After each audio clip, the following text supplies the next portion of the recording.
એક તરફ રથયાત્રાને ગણતરીના દિવસો બાકી છે અને તે પહેલા ગુજરાત એટીએસનું મોટું ઓપરેશન. નમસ્કાર, આપ જોઈ રહ્યા છો TV9. હું છું હાર્દિક મોદી. ગુજરાત એટીએસે 7 આતંકવાદીઓને ઝડપ્યા છે. આ મોટા બ્રેકિંગ ન્યૂઝ આવ્યા. પાટણ અને બનાસકાંઠામાંથી એટીએસે 7 શંકાસ્પદ આતંકીઓની કરી છે અટકાયત. પાટણના ચાટવાડા, નેદ્રા, હૈદરપરા અને ખાડિયાસણમાંથી આ 5ની અટકાયત કરવામાં આવી છે. બનાસકાંઠાના કમાલપુરાથી 2ની અટકાયત કરવામાં આવી. આતંકી સંગઠન જૈશ એ મોહમ્મદ સાથે સંકળાયેલા હોય તેવી પૂરેપૂરી આશંકા છે. તો હજી આવનારા દિવસોમાં એટીએસ વધુ ઘટસ્ફોટ કરી શકે છે. અગાઉ જૈશ એ મોહમ્મદના 8 આતંકવાદીઓ ઝડપાઈ ચૂક્યા હતા અને 6 મહિનાથી આતંકવાદીઓ પાકિસ્તાની હેન્ડલર સાથે સંપર્કમાં હોવાની માહિતી મળી રહી છે.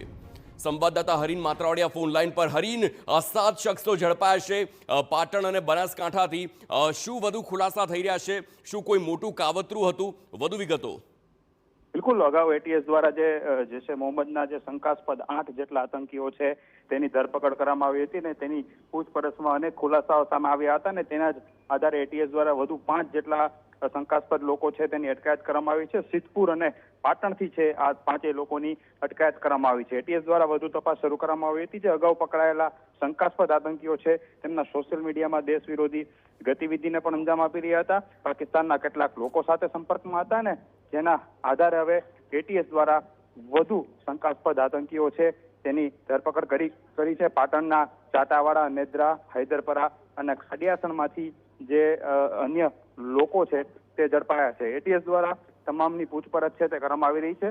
જોકે અગાઉ જે આતંકીઓ પકડાયા હતા તેમની પૂછપરછમાં આ માહિતીઓ સામે આવી હતી અને જેના આધારે એટીએસ દ્વારા વધુ એક ઓપરેશન છે તે પાર પાડવામાં આવ્યું છે. જી, એક તરફ રથયાત્રાને બસ એક જ દિવસનો સમય બાકી છે, તેવામાં શું તેવા કોઈ ખુલાસા કે રથયાત્રાને લઈને કોઈ કાવતરું હોય?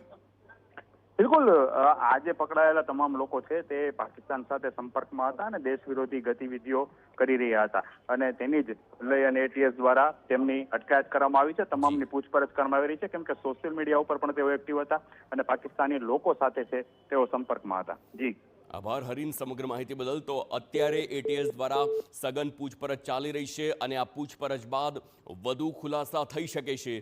ચોંકાવનારી વાત એ છે કે એક તરફ જ્યારે રથયાત્રાને હવે ગણતરીના દિવસો બાકી હોય ને બિલકુલ તેના એક જ દિવસ પહેલા આ પ્રકારની ઘટના બને, આતંકવાદીઓ ઝડપાય, તો એ તમામ દિશામાં તપાસ થશે કે શું આ મોટું કાવતરું કોઈ ઘડવામાં આવ્યું હતું, શું કોઈ મોટા આતંકવાદી હુમલાની સાજિશ રચવામાં આવી હતી, આખરે એ શું કામ કરતા હતા અને પાકિસ્તાની હેન્ડલર્સ તેમને શું કામ કરાવતા હતા, કઈ ઇન્ફોર્મેશન ક્યાંથી લેવામાં આવતી હતી ને કોને ટાર્ગેટ કરવાના હતા, એવા અનેક સવાલો છે જેનો જવાબ એટીએસની સઘન પૂછપરછમાં સામે આવશે. પરંતુ આ મોટા સમાચાર કે જ્યાં 7 શખ્સો આતંકવાદીઓ જૈશ એ મોહમ્મદ સાથે સંકળાયેલા હોય એમની ધરપકડ